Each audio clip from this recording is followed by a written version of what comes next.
সাদা পায়রা শুভ বার্তার প্রতীক। এই কপোত উড্ডয়নের মাধ্যমে দিকে দিকে ছড়িয়ে পড়ুন 2025 করার জন্য একটা জোরে হাততালি হোক। সহযোগিতায় আমরা গত বছর 24টা স্টল নিয়ে এই মেলা শুরু করেছিলাম।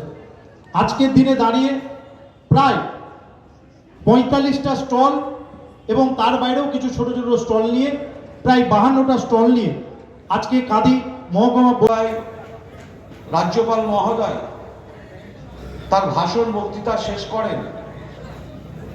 তারপর মুখ্যমন্ত্রী তার নিজের চেম্বারে বিধানসভায় যখন বসেন, আমাদেরকে ডেকে পাঠান। আমি ঠিক টেবিলের অপর প্রান্তে